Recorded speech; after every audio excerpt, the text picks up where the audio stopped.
یہ بڑا زبردست توحید کا بیان ہے اس میں۔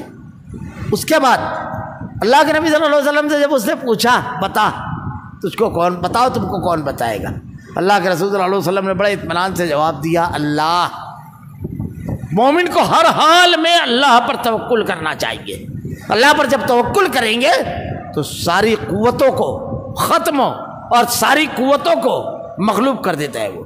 حضرت ابراہیم علیہ السلام کا منظر سوچئے ذرا، ہم لوگ کبھی کبھی ڈر بھی جاتے ہیں، کیا منظر تھا، سامنے نمرود کی پوری فوج، پوری حکومت، پوری مشنری سامنے، ہمارے سامنے حکومت رہتی ہے اور اس کی مشنری رہتی ہے تو ہم لوگ پریشان، پورا خاندان، ان کے اپنے خاندان کا بھی کوئی ان کا ساتھی نہیں۔ ہمارے یہاں تو خاندان کھڑا رہتا ہے، قوم بھی کھڑی رہتی ہے، کچھ نہیں، اکیلے اور جلتی ہوئی آگ۔ فرشتے نے آ کر کہا کہو تو بچا لو، کیا جملہ کہا تھا، یہ ساری طاقتیں، یہ ساری قوتیں، یہ سارے رشتے، سب سے بڑا رشتہ اللہ کا، سب سے بڑی قوت اللہ کی، ان چھوٹی موٹی طاقتوں سے مغلوب۔ حسبنا اللہ ونعم الوکیل، میرے لیے میرا اللہ کافی ہے، اللہ پر توکل۔ اور پھر اللہ کیسے کافی ہوا، قلنا یا نار کونی بردم وسلاما علی ابراہیم، وہ آگ جو جلانے والی تھی اس کو صلاحیت اللہ دیتا ہے جلانے کی، صلاحیت اللہ نے چھین لی، رب العالمین نے، وہ ایسی قدرت رکھتا ہے۔ کیا کہا اللہ کے نبی صلی اللہ علیہ وسلم نے، کون بچائے گا، اللہ۔ اب نبی کو ماننے والے ہیں تو مشکل میں ہم کیا کہیں گے، اللہ۔ اب آگے بڑھ گئی، ایک دوسری روایت کے الفاظ ہے کہ فرشتے نے اس کے سینے پر مارا اور وہ گر گیا۔ اللہ کے نبی صلی اللہ علیہ وسلم نے تلوار اٹھا لی اور اس سے پلٹ کر پوچھا بتاؤ، بتا تجھ کو کون بچائے گا۔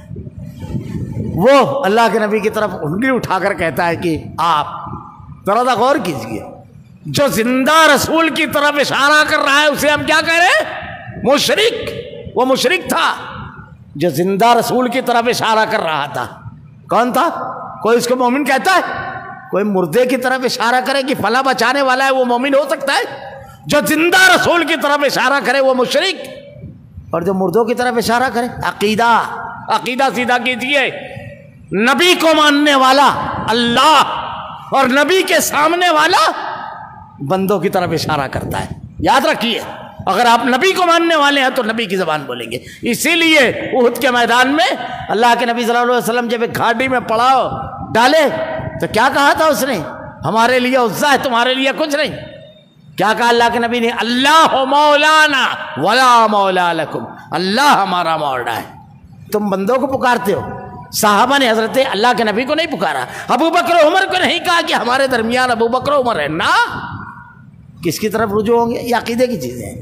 اللہ رب العالمین نے مدد فرمائی، آپ نے اس سے سوال کیا، اور پھر اس کے بعد میں یہ بھی ملتا ہے روایتوں میں کہ وہ ایمان لے آئے۔